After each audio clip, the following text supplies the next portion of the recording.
পড়াশোনার চ্যানেলে সকলকে স্বাগতম। সন্তানের মানুষ হওয়ার মূল দায়িত্ব কার? একটি শিশু যখন জন্ম নেয়, সে কেবল একটি দেহ নয়, একটি সম্ভাবনা। এই সম্ভাবনাকে সঠিক পথে নিয়ে যাওয়া কি শুধু স্কুলের কাজ, নাকি বাবা মারও আছে বিশেষ দায়িত্ব? চলুন আজ সে নিয়েই কথা বলি।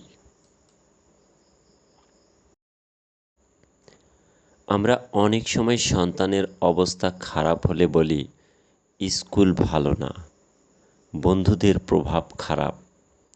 কিন্তু ভাবি কি, সন্তান প্রথম কোথা থেকে শেখে? শিশুর প্রথম স্কুল তার নিজের ঘর, আর প্রথম শিক্ষক তার বাবা মা। একজন বাবা মার চেহারায়, কথায়, কাজে একটি শিশু শেখে কেমন করে মানুষ হতে হয়। যদি বাবা ঘরে এসে মায়ের সঙ্গে উচ্চস্বরে কথা বলেন, সন্তান শিখে যায় রাগ করে কথা বলা স্বাভাবিক। যদি মা সারাদিন মোবাইলে ডুবে থাকেন, সন্তান বুঝে নেয় মানুষের চেয়ে মেশিন গুরুত্বপূর্ণ।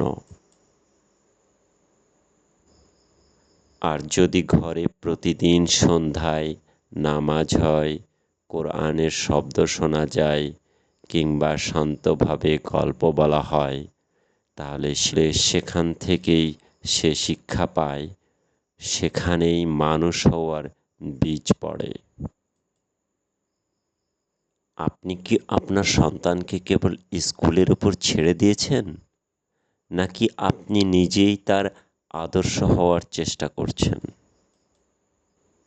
প্রতিদিন অন্তত 15 মিনিট সন্তানের সঙ্গে একান্তভাবে কথা বলুন।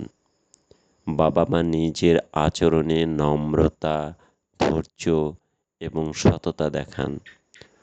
ছোট ছোট কাজের মধ্য দিয়ে নৈতিক শিক্ষা দিন, যেমন খাবার নষ্ট না করা, দয়া করা, সত্য বলা ইত্যাদি। কোনো অন্যায় করলে চড় নয়, বুঝিয়ে দিন কেন এটা ভুল।